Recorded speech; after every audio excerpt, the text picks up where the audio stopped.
Shalom jemaat yang dikasihi oleh Tuhan. Kembali kita bersyukur kita boleh berkumpul pada pagi hari ini. Kita boleh beribadah bersama-sama dengan seluruh umat Tuhan. Dengarkanlah panggilan ibadah yang saya ambil dari Habakuk pasal 3 ayat 17 hingga ayat yang 18. Sekalipun pohon ara tidak berbunga, pohon anggur tidak berbuah, hasil pohon zaitun mengecewakan. Sekalipun ladang-ladang tidak menghasilkan bahan makanan, kambing domba terhalau dari kurungan, dan tidak ada lembu sapi dalam kandang. Namun aku akan bersorak-sorak di dalam Tuhan, beria-ria di dalam Allah yang menyelamatkan aku. Amin. Mari kita bersama meneduhkan hati kita, kita tundukkan kepala kita. Kita akan mempersiapkan diri kita untuk boleh masuk di dalam altarnya yang kudus. Kita bersama akan bersaat teduh sejenak.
Pertolongan kita adalah dalam nama Tuhan yang menjadikan langit dan bumi dan serta segala isinya, yang memelihara kesetiaannya sampai selama-lamanya, dan yang tidak pernah meninggalkan hasil perbuatan tangannya. Turunlah kiranya kasih karunia dan damai sejahtera dari Allah Bapa, Putra, dan Roh Kudus. Amin.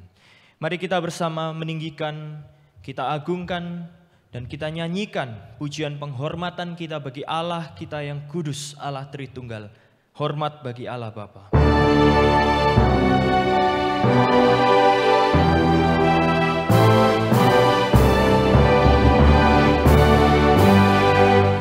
Hormat bagi Allah Bapa, hormat bagi anaknya, hormat bagi Roh penghibur ketiganya yang esa.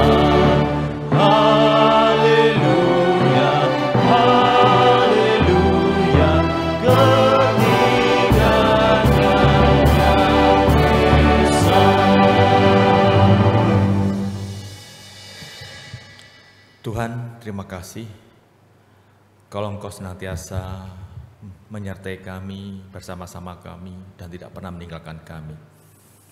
Di saat kami menghadapi berbagai macam tantangan dalam kehidupan kami sebagai manusia, Engkau selalu ada untuk boleh menolong kami, dan Engkau juga senantiasa siap untuk bisa memberi kekuatan, penghiburan kepada kami.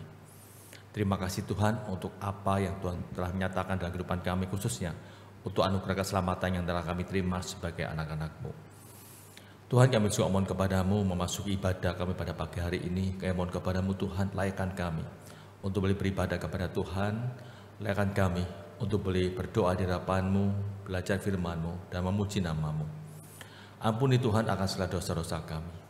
Kalau kami mungkin sebagai hamba Tuhan pernah mencuri kemuliaan Tuhan, pernah mempermalukan nama-Mu, ampuni kami Tuhan. Demikian juga kami sebagai jemaat yang seringkali mungkin kami juga mengecewakan Tuhan dalam kehidupan kami. Kami pernah kecewa juga sama Tuhan, dan kami juga pernah marah sama Tuhan. Ampuni kami Tuhan. Kuduskan kami supaya pada hari ini kami layak untuk datang beribadah kepada Tuhan. Kami sungguh bersyukur kepadamu kalau Engkau ada Tuhan Maha Pengampun. Namun janganlah kemaha pengampunan itu kami salah gunakan untuk berbuat yang tidak berkenan di hadapan Tuhan. Terima kasih untuk janji pengampunan dosa yang Kau berikan kepada kami. Dalam nama Tuhan Yesus kami berdoa. Amin. Jemaat bersilahkan duduk. 3,5 tahun Tuhan Yesus hadir di dunia. Sangat sedikit orang-orang yang sungguh-sungguh percaya pada saat Tuhan Yesus hidup, yang benar-benar mengikut Tuhan Yesus. Mereka yang memuji-muji Tuhan, mereka yang mengikuti Tuhan, hanya mengejar berkat dan mujizat yang dilakukan oleh Tuhan Yesus.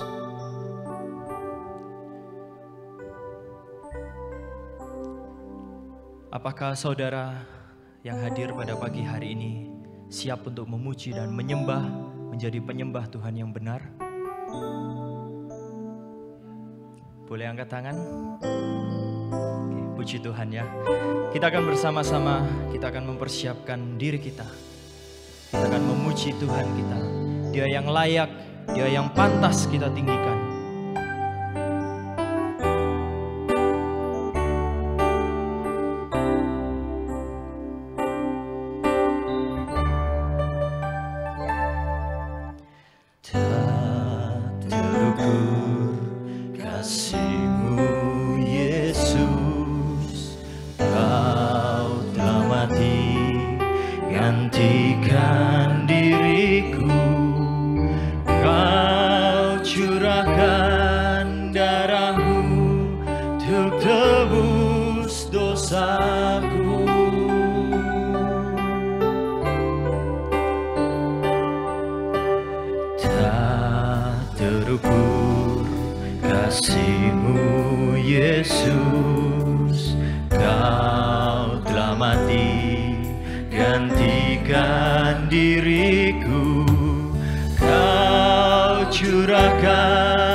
Layaklah Kau Tuhan dipuji dan disembah dengan segenap hatiku.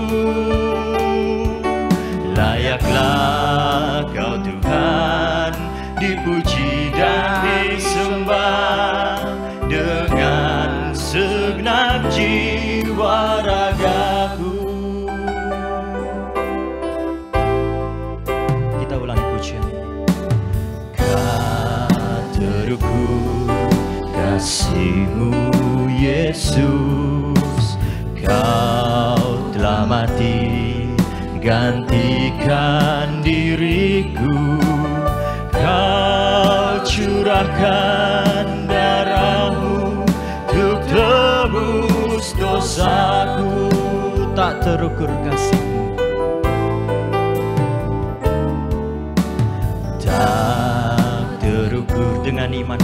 kasih-Mu Yesus, Kau telah mati gantikan diriku. Kau curahkan darah-Mu untuk tebus dosaku.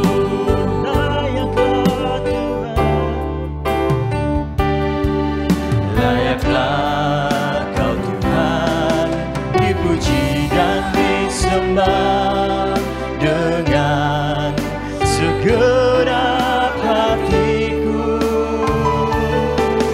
Layaklah Kau Tuhan dipuji dan disembah dengan segenap jiwa ragaku. Layaklah Kau Tuhan dipuji dan disembah dengan segenap hatiku. Layaklah Kau Tuhan dipuji dan disembah dengan segenap jiwa ragaku. Saya undang Bapak Ibu untuk berdiri. Layaklah Kau Tuhan dipuji dan disembah dengan segenap hatiku. Layaklah Kau Tuhan dipuji dan disembah dengan segenap jiwa hati, layaklah. Layaklah Kau Tuhan, dipuji dan disembah dengan segenap hatiku. Layaklah Kau Tuhan, dipuji dan disembah dengan segenap jiwa ragaku. Layaklah Tuhan, layaklah Kau Tuhan, dipuji dan disembah dengan segenap hatiku. Layaklah Kau Tuhan, dipuji dan disembah dengan segenap jiwa ragaku.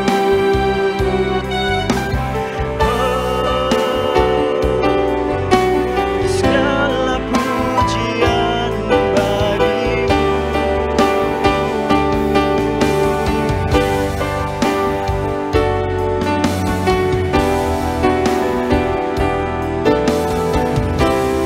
Mari bersama, segala pujian syukur bagimu. Segala pujian syukur bagimu.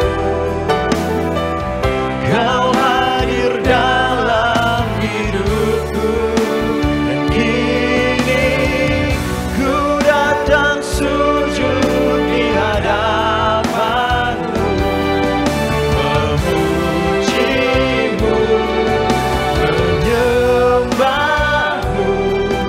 Yesus, ku menyembahmu. Segala pujian syukur bagimu.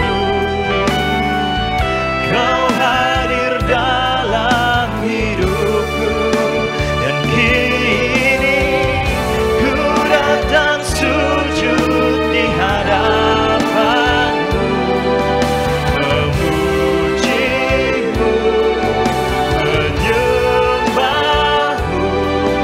Yesus, ku menyembahmu. Segala pujian syukur bagimu. Kau hadir dalam hidupku, dan kini ku datang sujud di hadapanmu, memujimu, menyembahmu. Yesus, ku menyembahmu.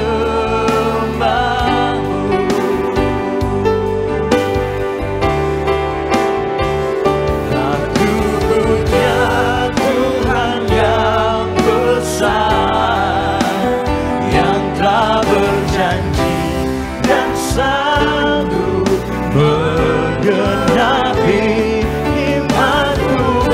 Bersepakat percaya kuasanya, ku terima sekarang kemenangan. Aku punya Tuhan yang besar, yang telah berjanji dan sanggup menggenapi imanku. Bersepakat percaya kuasanya, ku terima sekarang kemenangan darimu. Aku punya Tuhan yang besar, punya Tuhan yang besar, yang telah berjanji dan sanggup menggenapi imanku. Bersepakat percaya kuasanya, ku terima sekarang kemenangan darimu.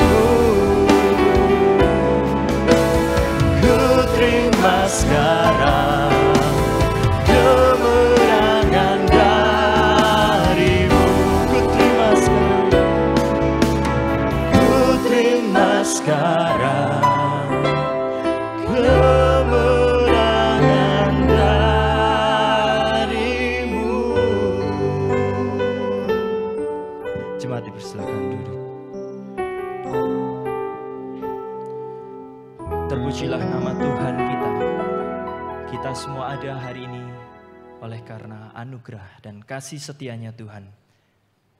Sudah siap saudara untuk memuji Tuhan kita lebih bersorak-sorai lagi?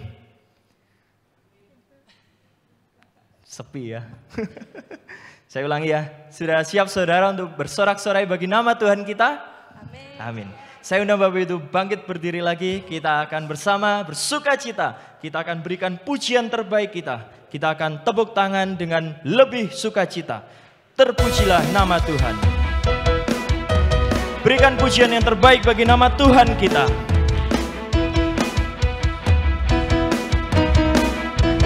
Tepuk tangan lebih keras lagi.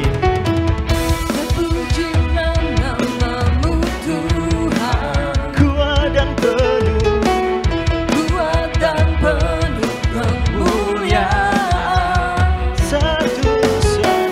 satu suara kami nyatakan, kebesaran-Mu tetap selamanya. terpujilah. Terpujilah nama-Mu Tuhan, Ajaib, ajaib dan penuh keagungan. Satu hati kami nyatakan, kerajaan-Mu kekal selamanya. bersama-sama.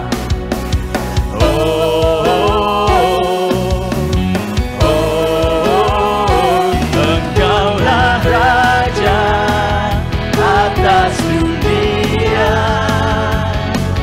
yang menghancurkan kutuk dan membebaskan jiwa. Kami bersorak, bertepuk tangan. Engkau Tuhan berjaya dan memerintah untuk selamanya. Dengan lebih semangat lagi, terpujilah nama Tuhan kita, karena Dia yang layak kita tinggikan.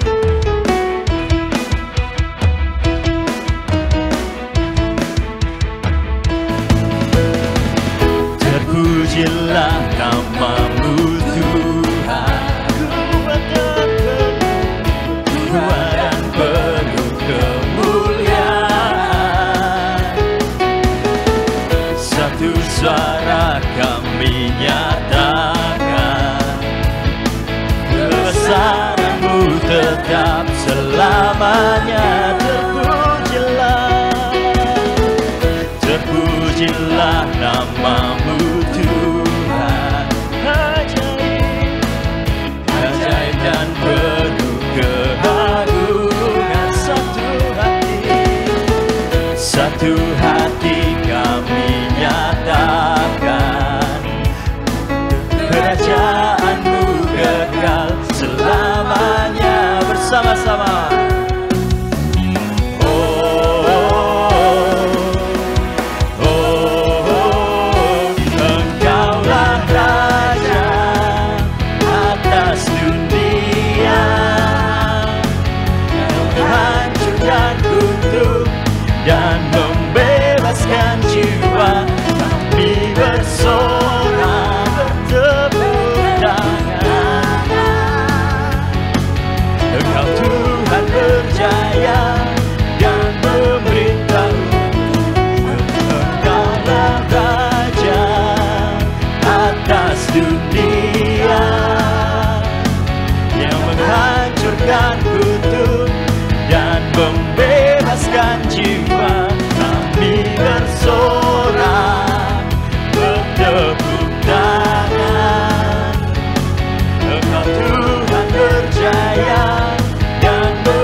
Beri kemuliaan bagi nama Tuhan kita di surga. Jemaat persilakan duduk kembali.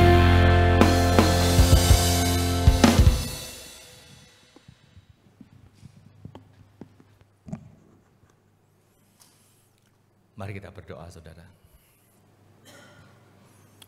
Tuhan, kami boleh bersorak-sorai memuji nama-Mu. Kami boleh mengagungkan Engkau karena Engkau ada Raja atas kami, Raja atas segala raja. Biar sukacita kami mengenal Engkau itu bukan cuma pada waktu kami menyanyi pada saat ini, tapi sukacita itu senantiasa ada dalam kehidupan kami. Dalam situasi apapun kami boleh bersukacita, karena Engkaulah Tuhan kami, Juru Selamat kami yang telah menyelamatkan kami. Terima kasih Tuhan.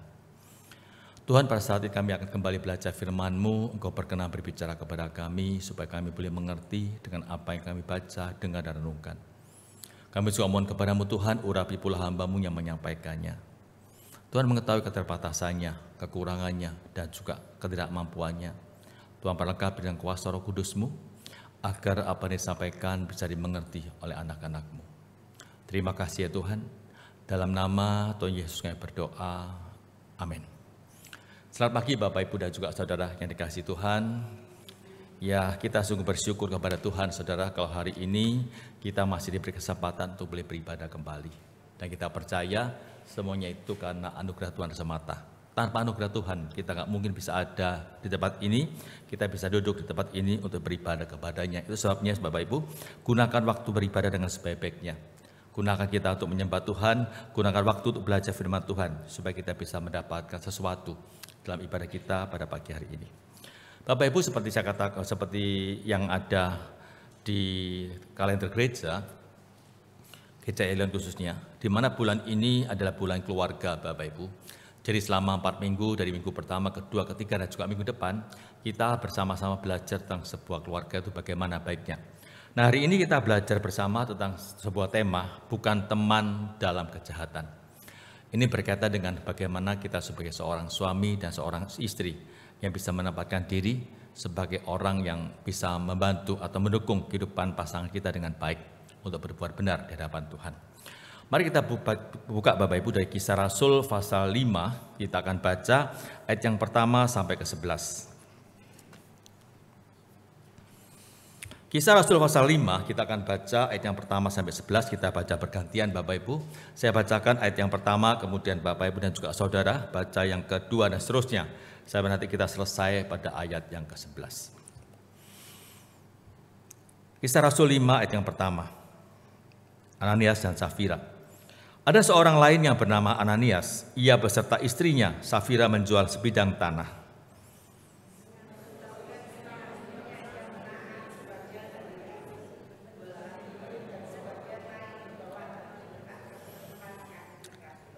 Tetapi Petrus berkata, Ananias, mengapa hatimu dikuasai iblis sehingga engkau mendustai Roh Kudus dan menahan sebagian dari hasil penjualan tanah itu?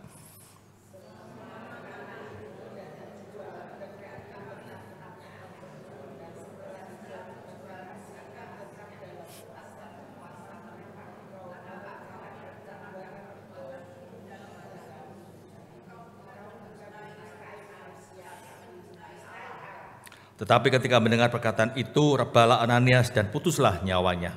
Maka sangatlah ketakutan semua orang yang mendengarkan hal itu.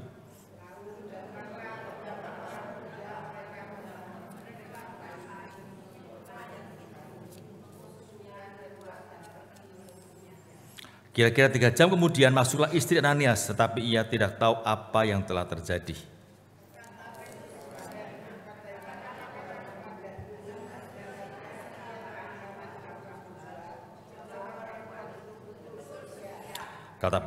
Kata Petrus, mengapa kamu berdua bersepakat untuk mencobai Roh Tuhan? Lihatlah, orang-orang yang baru mengubur suamimu berdiri di depan pintu dan mereka akan mengusung kau juga keluar.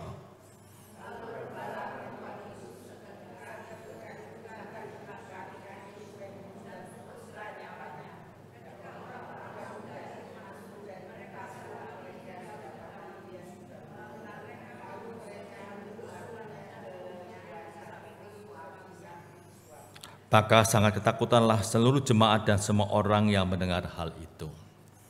Berbahagialah setiap kita membaca firman Tuhan dan kita bisa melakukan dalam kehidupan kita sebagai anak-anaknya. Bapak, Ibu, dan Saudara, tentu kita pernah mendengar sebuah statement seperti ini, sebuah pernyataan. Di balik keberhasilan seorang suami, itu ada istri yang senantiasa mendukungnya. Betul nggak, Bapak, Ibu? Setuju? Setuju. Tapi juga terjadi selanjutnya, sebaliknya, Bapak, Ibu.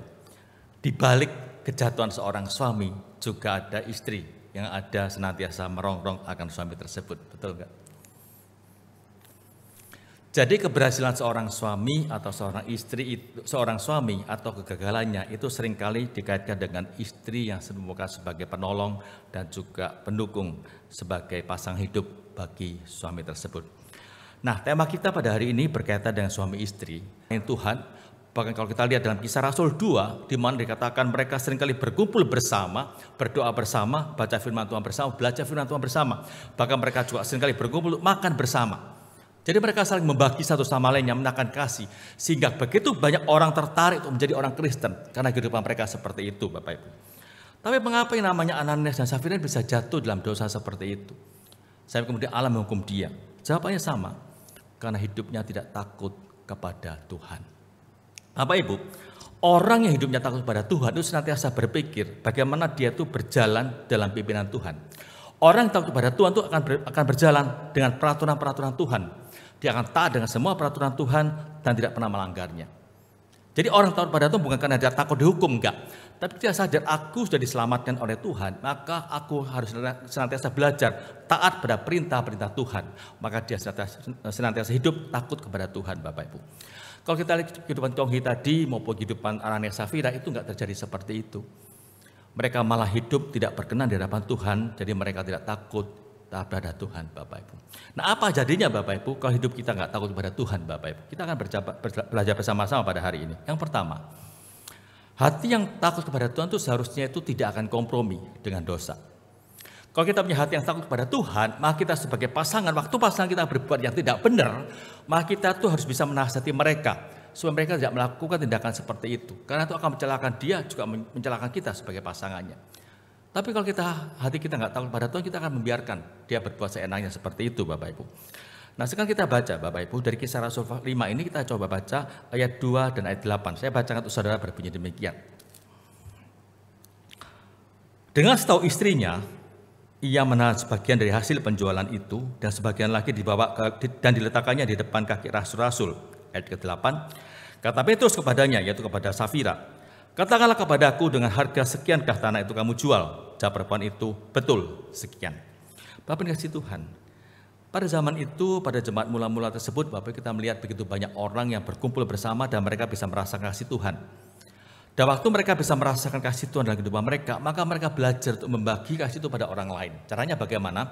Jadi waktu dalam persekutuan itu, dalam gereja tersebut, gereja mula-mula itu, ketika mereka melihat begitu banyak orang yang membutuhkan pertolongan, karena kekurangan ekonomi mereka lemah dan sebagainya, maka ada orang-orang berinisiatif yang mereka punya harta lebih, mereka menjualnya, kemudian mereka membagikannya, sehingga terjadilah suatu saling tolong-menolong pada waktu itu. Nah, ini dilakukan beberapa orang juga. Nah, ternyata hal ini juga mulai menggelitik akan perasaan Ananias dan juga Safira sebagai istrinya. Dia mulai berpikir mereka, kalau mereka bisa berbuat seperti itu, kenapa saya tidak? Bukankah saya juga punya harta, punya tanah yang bisa saya jual untuk bisa membantu orang-orang itu? Apalagi ditambah, Bapak Ibu, dengan contoh seorang bernama Yusuf. Coba kita lihat pasal 4 ayat 36-37 dikatakan seperti ini.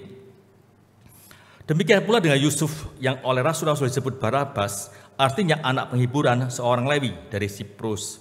Ia menjual ladang miliknya lalu membawa uangnya itu dan meletakkannya di depan kaki rasul-rasul. Nah, Bapak Ibu yang kasih Tuhan, kemudian dilanjutkan dengan kisah Ananias dan Safira. Jadi waktu itu saya simpulkan, Ananias dan Safira itu melihat apa yang dilakukan oleh Yusuf pada waktu itu. Dia melihat dengan mata kepala sendiri bagaimana kemudian Yusuf meletakkan akan hasil penjualan tersebut untuk dipersembahkan pada Tuhan untuk membantu orang-orang dalam kesulitan. Dan itu yang menggelitik mereka untuk berbuat seperti itu. Maka sebagai suami dan juga sebagai istri mereka mulai berunding. Kita punya tanah sekarang ini, mari kita jual. Hasilnya kita akan memberikannya pada orang yang membutuhkan. Kita persembahkan gereja supaya gereja boleh mengelolanya untuk membantu orang yang membutuhkan. Dan ada kesepakatan suami, istri, Ananias, Safira setuju untuk menjual tanah tersebut. Maka dijuallah tanah itu. Nah, ketika tanah itu jual Bapak Ibu, ketika uangnya sudah terkumpul di hadapan mereka, manusia itu penuh dengan kelemahan waktu melihat uang. Waktu melihat uang yang begitu banyak, mereka kemudian ada rasa sayang mungkin pada waktu itu ya.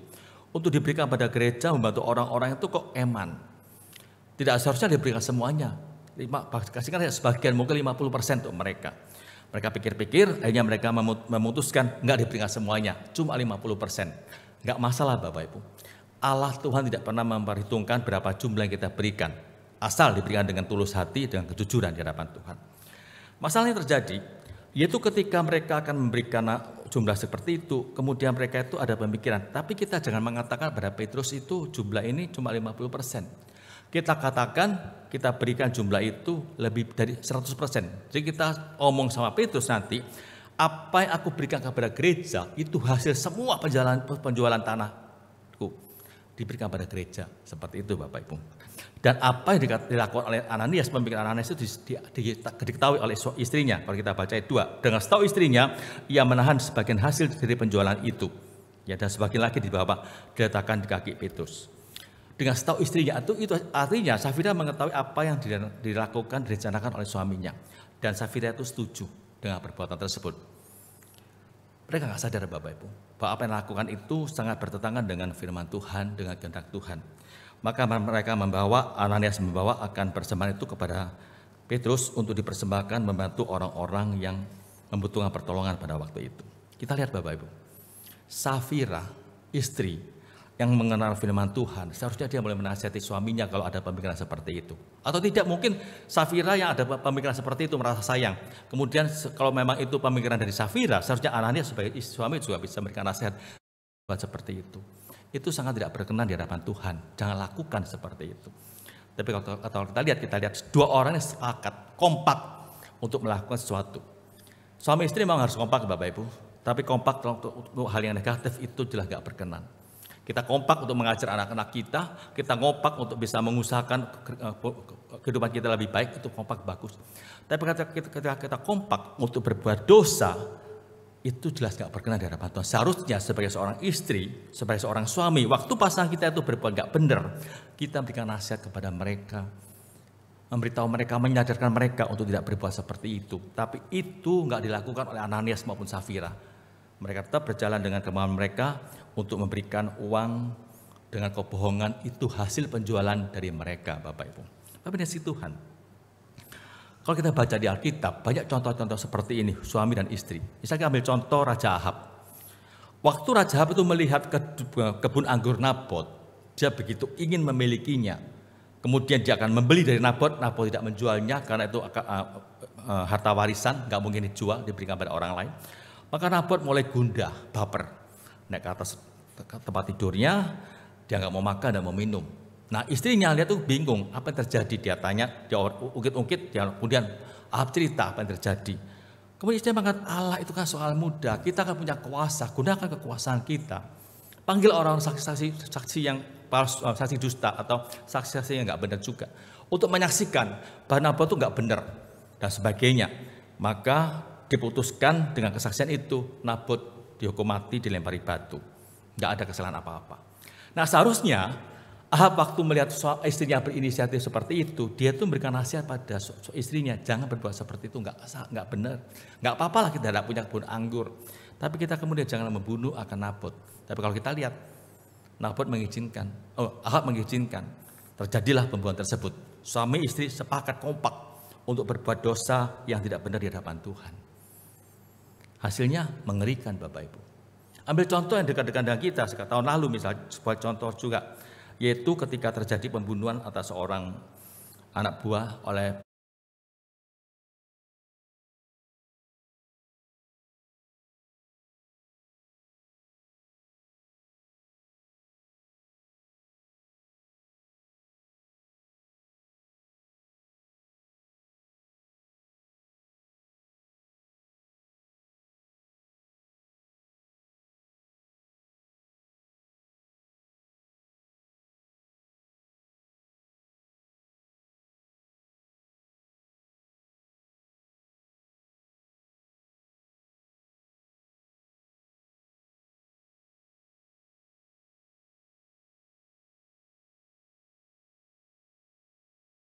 istri dari Nabal.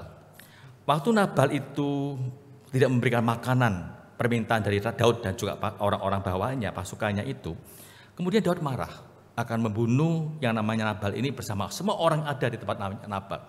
Waktu mendengar itu, bagaimana Abigail sebagai seorang istri? Dia cukup bijak, Bapak Ibu.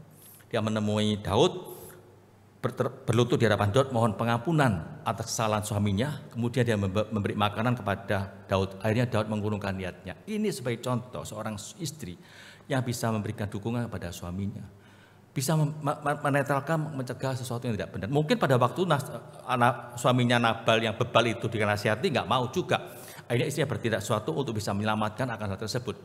Ini sebagai contoh di mana seorang istri seharusnya bertindak sesuatu atau seorang suami bertindak sesuatu untuk bisa mencegah pasangannya jatuh dalam dosa. Nah, kalau kita tidak, kita tuh sama dengan seorang sahabat, seorang teman yang berbuat kejahatan.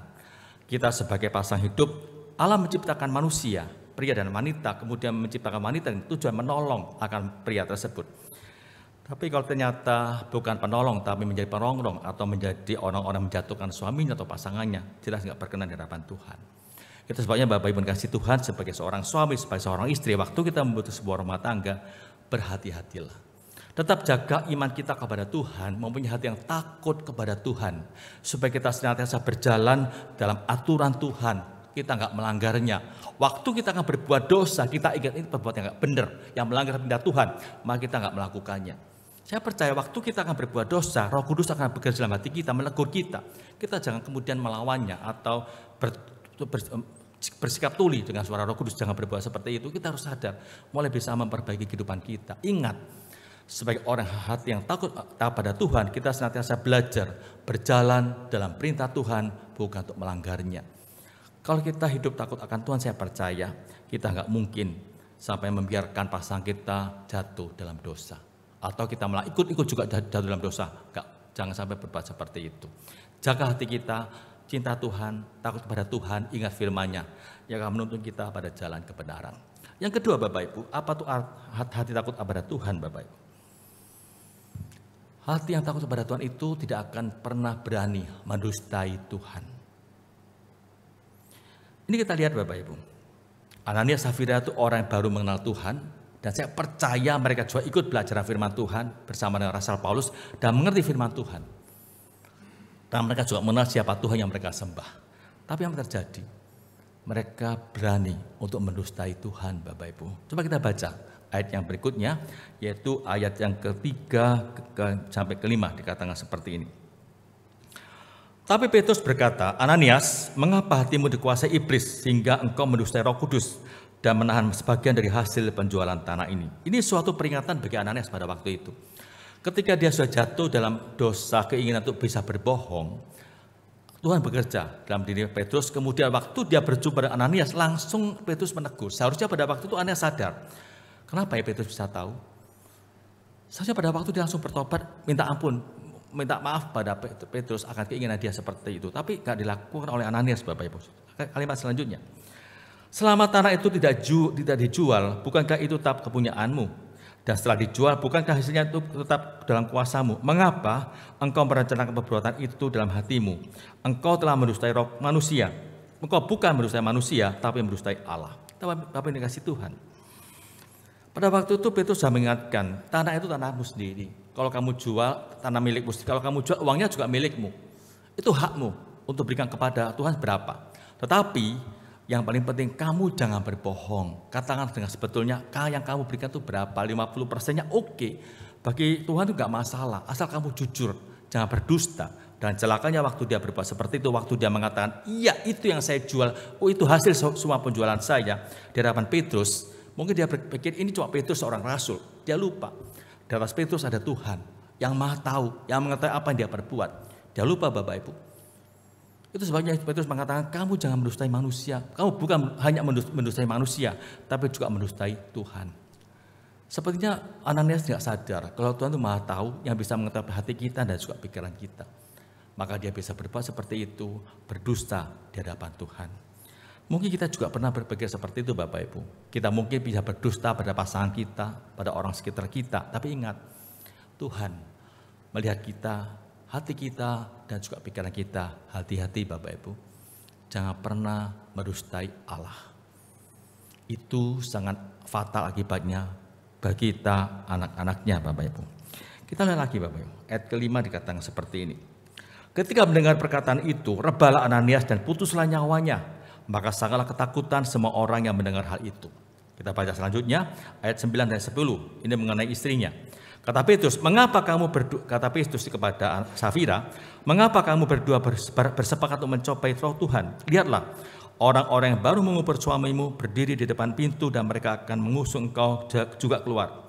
Juga rebalah perempuan itu seketika itu juga di depan kaki Petrus dan putuslah nyawanya. Ketika orang-orang muda itu masuk, mereka mendapati dia sudah mati, lalu mereka mengusungnya keluar dan menguburnya di samping suaminya. Kita lihat, mereka begitu kompak suami dan istri. Waktu pertama kali Petrus tanya pada Ananias, betulkah itu hasil penjualanmu seperti itu? Dia mengatakan betul. Mati langsung, karena Tuhan menghukum. Kemudian yang berikutnya waktu dia tanya pada Safira, yang juga nggak tahu tentang apa-apa pada waktu itu, tanya, betulkah kamu jual sekian? Safira mengatakan, iya betul. Langsung dia mati Bapak Ibu. Tapi dari situ, sampai di sini mungkin kita bertanya, Allah itu kok kejam sekali ya. Nah, kasih kesempatan pada mereka untuk bertobat, untuk memberkir lagi. Kenapa sih Allah langsung membunuh dia? Allah nggak kejam Bapak Ibu. Allah kita itu adalah Maha Kudus dan Dia tidak ingin anak-anaknya yang sudah dikuduskan itu melanggar akan aturan yang diberikan pada manusia. Kalau kita bicara mengenai kesempatan, masih diberi kesempatan pada waktu itu. Waktu Petrus bertanya, betulkah yang kamu persembahkan itu hasil penjualanmu seluruhnya? Itu kesempatan bagi Ananias maupun Safira untuk sadar, bertobat dan mengaku kesalahannya. Tapi mereka tidak sadar hal itu. Tetap ngotot, tetap kekeh. Memang itu hasil penjualan saya. Maka Tuhan menghukum dia. Bagi Tuhan dia sudah melanggar kekudusan dan dia sudah tidak menghargai Tuhan sebagai Tuhan yang Maha Tahu. Dia tahu sebagai orang Tuhan itu Allah Maha Tahu. Waktu dia berbuat seperti itu sama dengan mencobai Tuhan. Betul kan kau Maha Tahu Tuhan? Kalau tahu coba dong lihat aku ini betul enggak di hadapanmu. Dia berbuat seperti itu. Maka Tuhan menghukum dia, memberikan suatu hukuman yang begitu luar biasa. Mati seketika itu juga. Demikian juga istrinya Safira Bapak Ibu. Kita ingat Bapak Ibu, Allah yang kita sembah itu Allah yang Maha Kudus yang Maha Tahu. Jangan sembarangan dengan Allah kita. Jangan pernah merustai Tuhan kita Bapak Ibu. Kita boleh berdusta pada manusia. Mereka mungkin nggak tahu, pada pasangan kita mereka nggak tahu. Tapi Tuhan tahu apa yang kita katakan, apa yang ada dalam pikiran kita. Jaga hati kita supaya senantiasa hidup dalam kebenaran. Ananias dan Safira sudah memberikan bukti kepada kita seperti itu, mengerikan. Mereka mati dalam kondisi seperti itu. Allah Maha Kudus tidak menghendaki anaknya itu berbuat yang tidak benar. Tentu kita ingat satu kisah pada zaman Raja Daud. Waktu bait Allah dibawa oleh beberapa orang dengan lembu. Nah waktu itu ternyata waktu dibawa itu di sebuah lereng itu ada miring dan akan jatuh. Waktu tiba-tiba Usa langsung dengan refleks dia tuh menampani atau nada supaya tabut itu enggak jatuh. Tapi pada saat itu seketika itu juga Usa dihukum oleh Tuhan mati di tempat kejadian. Kita mungkin bertanya kenapa sih? Apa salahnya Usa? Dia itu kan baik hati, refleks dia itu menolong supaya tabut enggak jatuh. Tujuannya kan baik. Tapi Tuhan menghukumnya Bapak Ibu. Kenapa? Karena bagi Tuhan itu sudah melanggar kekudusan Tuhan. Tabut itu ada dalam pemerintahan Tuhan. Kalau Usa pun tidak menahannya, Tuhan akan melakukan sesuatu untuk bisa menahannya, enggak sampai jatuh namanya tabut itu. Demikian juga dengan Ananias dan Safira, kita mengatakan, itu kan harta-hartanya dia, uang-uangnya dia, kenapa Tuhan begitu jahat menghukum dia? Satu kesalahan dia, karena dia sudah melanggar kekudusan Tuhan, tidak menghargai akan kekudusan Tuhan, maka Allah marah, Allah murka, menghukum akan yang namanya Ananias dan Safira tersebut Bapak Ibu. Suatu hal yang begitu mengerikan, sebabnya kita sebagai orang-orang percaya, sebagai suami, sebagai istri, yang mengenal firman Tuhan, hiduplah takut akan Tuhan supaya kita enggak melanggar perintah-perintahnya. Hidup takut akan Tuhan bukan berarti kita kemudian ketakutan nanti kita akan dihukum, enggak, bukan seperti itu. Kita hidup takut akan Tuhan karena kita sudah merasakan kasih Tuhan begitu luar biasa dalam kehidupan kita. Aku sudah diselamatkan, aku sudah mendapatkan anugerah keselamatan yang luar biasa, maka sekarang hidupku harus selaras dengan perintah Tuhan. Itu yang harus ada dalam pikiran kita. Sehingga waktu kita sadar, aku selaras dengan perintah Tuhan, hidupku selaras dengan perintah Tuhan, maka kita tidak akan melakukan suatu perbuatan yang berdosa di hadapan Tuhan. Karena waktu kita melakukannya, kita sudah melanggar kekudusan akan Tuhan itu sendiri. Ingatlah Bapak Ibu kasih Tuhan supaya kita senantiasa berhati-hati dengan kekudusan hidup kita sebagai orang-orang percaya. Bapak Ibu, waktu Bapak Ibu menikah di gereja itu akan diberkati. Pada waktu itu kita berjanji pada pasangan kita untuk setia. Suka, duka, kaya, miskin, sehat, sakit. Kita tetap setia pada mereka sampai maut memisahkan kita. Itu waktu kita berjanji Bapak Ibu, bukan cuma kepada pasangan kita, tapi kepada Tuhan yang Maha Kudus. Dan janji itu adalah janji kudus di hadapan Tuhan Bapak Ibu. Waktu kita melanggarnya, bukan cuma menyakiti pasangan kita, tapi juga menyakiti Tuhan. Itu sebabnya Tuhan akan memberikan perhitungan pada kita. Mungkin saat ini kita nggak merasakan perhitungan tersebut, hukuman nggak terasakan, tapi nanti Bapak Ibu, waktu kita dipanggil Tuhan, kita akan mempertanggungjawabkan di hadapan Tuhan. Mungkin nggak kejadian seperti anak-anak Safira, langsung mati, satu juga enggak. Tapi nanti kita akan bertanggung jawab di hadapan Tuhan. Itu sebabnya kita harus berhati-hati.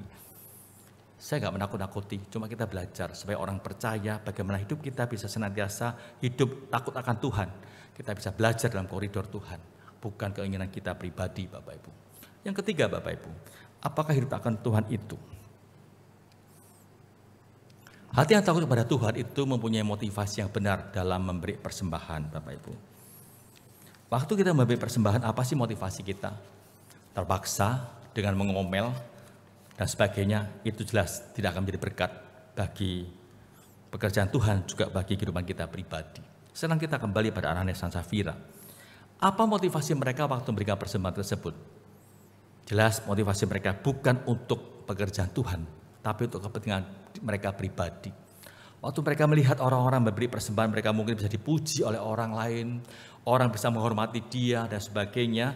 Kemudian ingin timbul keinginan, wah alangkah baiknya ya kalau bisa memberi persembahan, kemudian kita bisa dihormati, dipuji, dan kemudian orang-orang waktu melihat kita, mereka bisa begitu hormat pada kita. Ada keinginan seperti itu.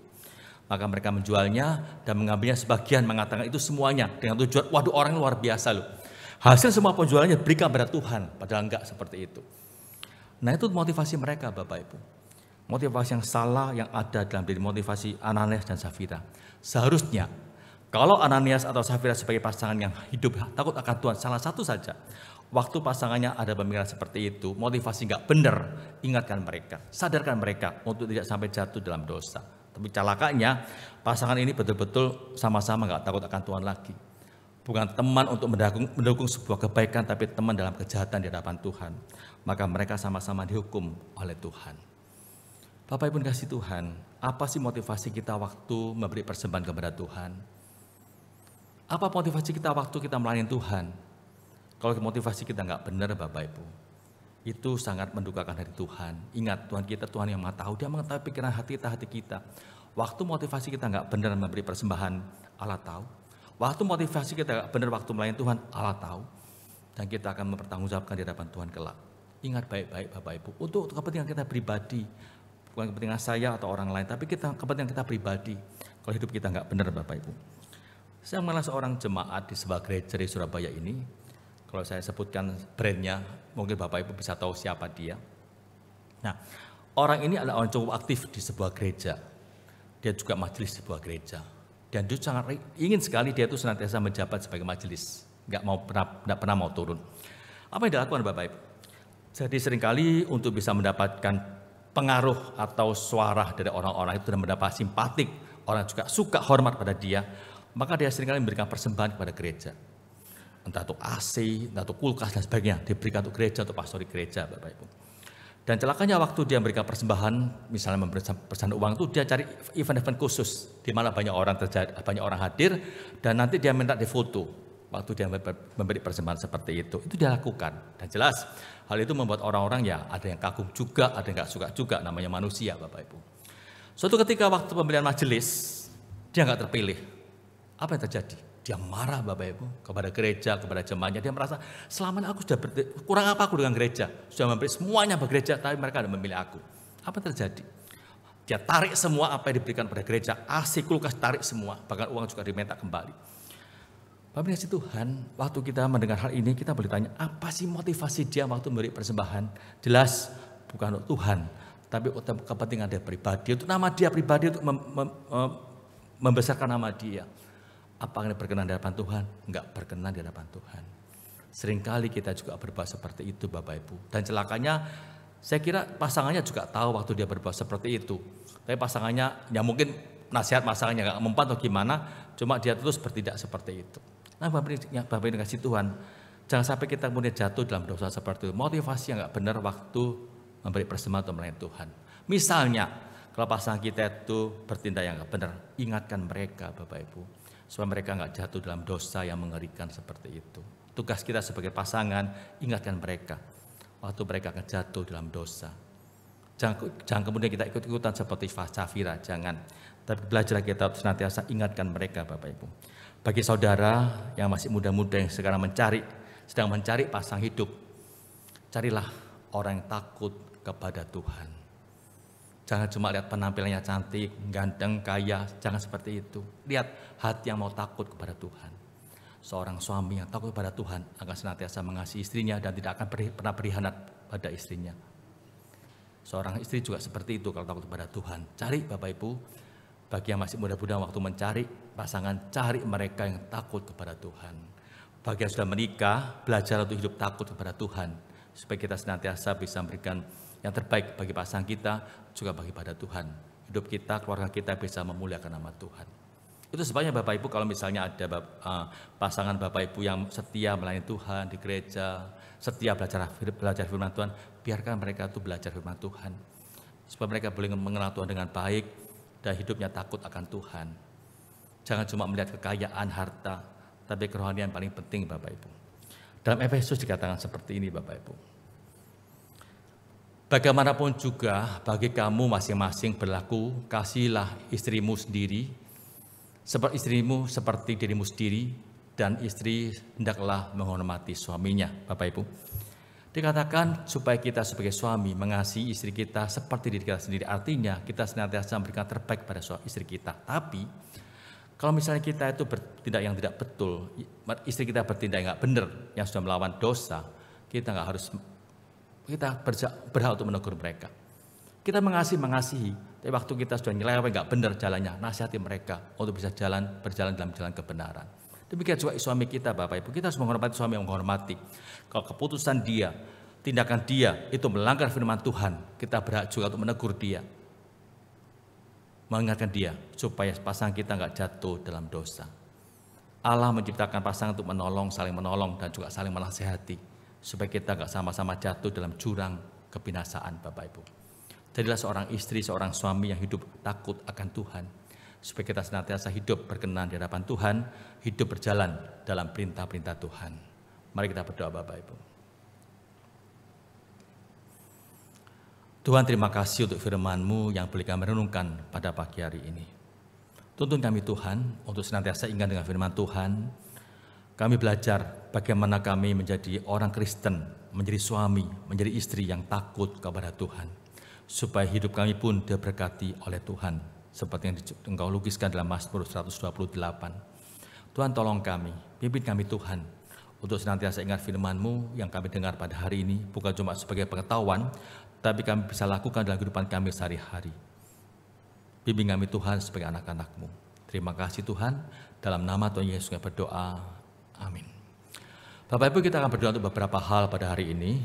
Yang pertama, kita bersyukur kepada Tuhan karena pemilihan majelis sudah boleh berlangsung dengan baik pada minggu lalu, dan sudah terpilih para calon majelis yang akan nanti mulai melayani pada tahun 2025 sampai 2027 selama 3 tahun.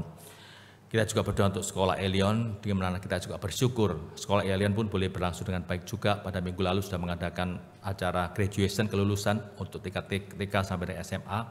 Kita berdoa juga untuk masa depan anak-anak itu. Mari kita berdoa, Bapak Ibu. Kita berdoa dengan bersuara, silakan Bapak Ibu juga berdoa bersama-sama dengan saya. Tuhan, kami sungguh bersyukur kepada-Mu Tuhan, kalau kami boleh menyaksikan pimpinan-Mu dan juga pemeliharaan-Mu bagi gereja kami Elion secara keseluruhan. Minggu lalu kami telah mengadakan pemilihan majelis, dan Engkau sudah memimpin kami, dan Tuhan juga sudah menempatkan orang-orang yang terpilih untuk duduk dalam majelisan pada periode akan datang. Kami mohon kepada-Mu Tuhan supaya Tuhan memimpin mereka yang telah dipilih tersebut, mereka betul-betul bertanggung jawab dengan tugas yang Tuhan percayakan pada mereka. Dan mereka juga bisa menjadi seorang majelis, seorang ketua rayon nantinya dengan penuh tanggung jawab, hati yang takut kepada Tuhan yang senantiasa ada dalam diri mereka. Kami serahkan juga untuk para majelis yang ada sekarang ini, waktu mereka menempatkan orang-orang yang akan menjadi dalam posisi yang masing-masing berhikmat, supaya kami bisa menempatkan orang-orang itu pada tempat yang tepat untuk bisa menjalankan tugas yang Tuhan percayakan pada mereka. Berkati mereka Tuhan, juga berkati keluarganya. Terima kasih kepadamu Tuhan. Kami juga bersyukur kepadamu Tuhan untuk sekolah Elion yang boleh meluluskan akan anak didiknya dari TK sampai SMA pada minggu lalu, sudah mengadakan graduation, kelulusan. Kami mohon kepadamu Tuhan, pimpin akan para wisudawan, para lulusan ini, waktu mereka masuki jenjang lebih tinggi, maka Tuhan berhikmat kepada mereka, mereka bisa belajar dengan baik. Dan kalau mereka ada yang tidak melanjutkan di Elion, mereka pindah ke sekolah lain, Tuhan pun pimpin mereka. Dan kami juga mohon kepadamu Tuhan, selama sekian tahun mereka di Elion, mereka juga belajar firman Tuhan, mereka juga belajar mengenal Engkau sebagai Tuhan dan Juru Selamat pribadinya, itu tetap ingat dalam hati pikiran mereka. Sehingga dimanapun mereka berada nantinya, waktu mereka kuliah, baik di dalam negeri maupun di luar negeri, hati yang takut kepada Tuhan senantiasa ada, sehingga mereka sebagai seorang pemuda tidak mudah jatuh dalam dosa ketika mereka jauh daripada orang tua mereka. Terima kasih Tuhan, kami serahkan masa depan Elion dalam tangan Tuhan. Kami juga berdoa untuk para guru-guru yang mengajar, Tuhan berkati mereka masing-masing. Terima kasih ya Tuhan, dalam nama Tuhan Yesus kami berdoa, amin. Saya persilakan Bapak Ibu untuk bangkit berdiri. Mari kita bersama-sama dengan semua orang percaya sepanjang zaman, sepanjang abad, untuk menyatakan iman kita melalui pengakuan iman rasuli. Kita menyatakan dengan pelan-pelan Bapak Ibu. Aku percaya kepada Allah, Bapa yang Maha Kuasa, Khalik langit dan bumi, dan kepada Yesus Kristus, Anaknya yang tunggal Tuhan kita, yang dikandung dari Roh Kudus, lahir dari anak darah Maria, yang menderita sengsara di bawah pemerintahan Pontius Pilatus, disalibkan, mati dan dikuburkan, turun ke dalam kerajaan maut. Pada hari ketiga bangkit pula dari antara orang mati, naik ke surga, duduk di sebelah kanan Allah, Bapa yang Maha Kuasa. Dan dari sana akan datang untuk menghakimi orang yang hidup dan yang mati. Aku percaya kepada Roh Kudus, gereja yang kudus dan am, persekutuan orang kudus, pengampunan dosa, kebangkitan tubuh dan hidup yang kekal. Amin. Silakan dulu Bapak Ibu.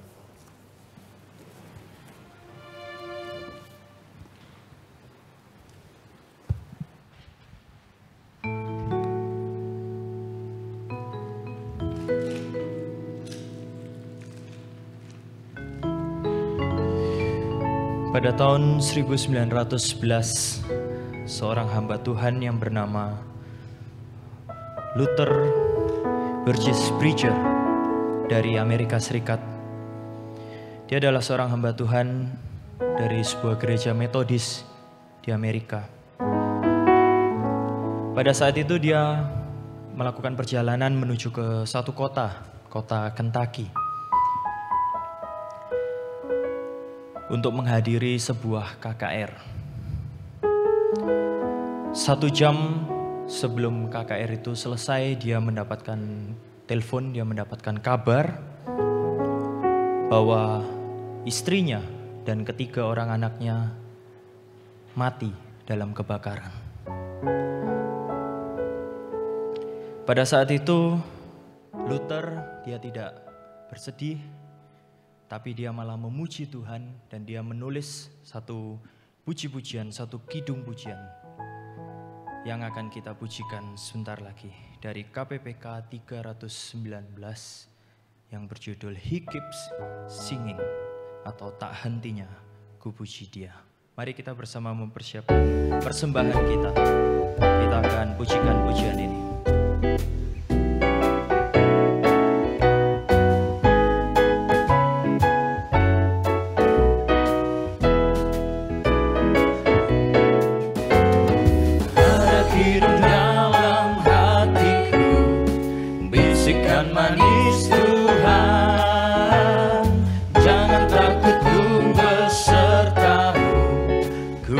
Jaga hidupmu, berkat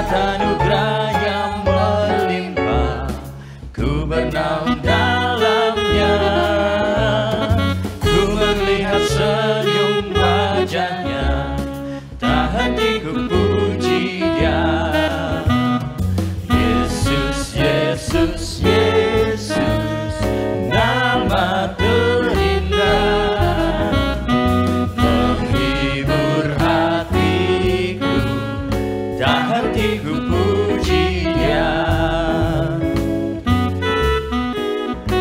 Mari kita pujikan bait yang ketiga. Akan ku menyambutnya, untuk dijemput ke surga, bertata bersamanya. Yesus, Yesus, Yesus, nama terindah, menghibur hatiku, tak hentiku puji Dia.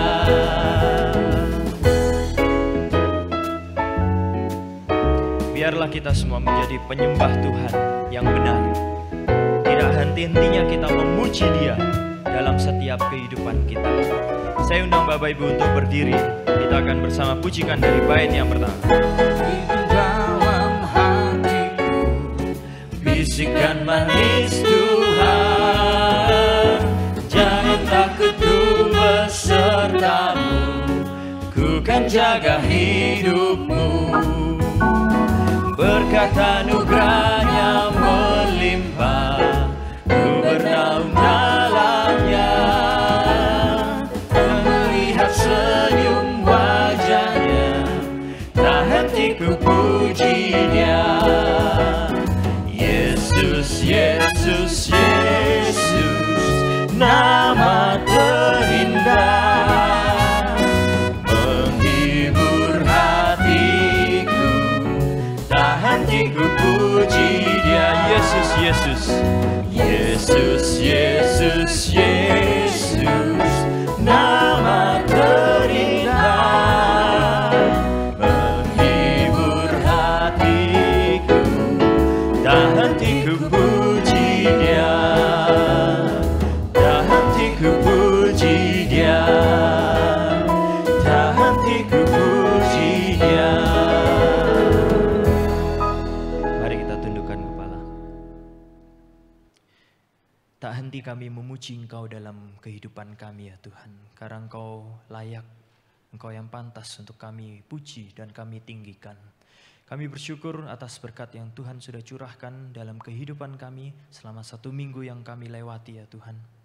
Dan pada pagi hari ini kami sungguh mengucap syukur kami boleh mengikuti ibadah pada pagi hari ini. Kami boleh memuji, memuliakan nama-Mu.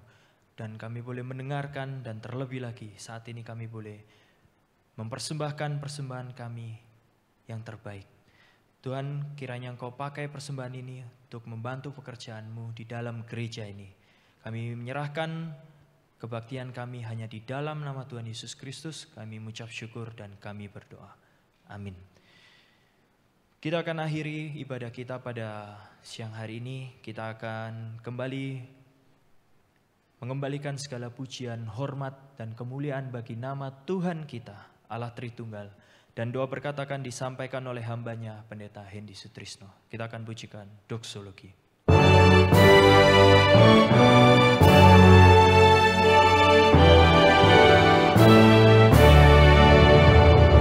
Puji Allah, sumber berkat, puji Dia semua ciptaannya, puji Dia para malaikat, Bapa, Putra, dan Roh Kudus. Amin.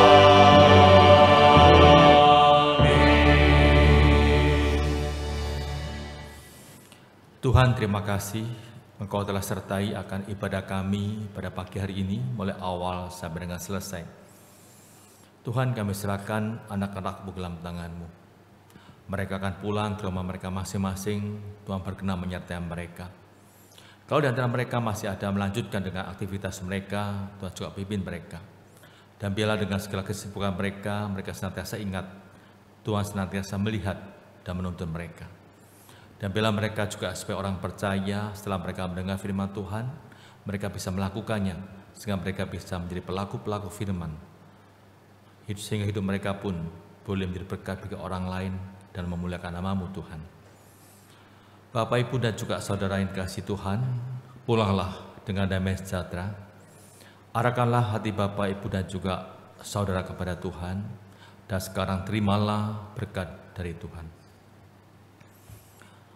Kiranya kasih karunia dari Allah Bapa, anugerah keselamatan dari Yesus Kristus, kekuatan, penghiburan, damai sejahtera, serta sukacita dari Allah Roh Kudus senantiasa menyertai kehidupan Bapak, Ibu, dan juga saudara sekalian, mulai sekarang sampai dengan Yesus datang kedua kalinya. Amin.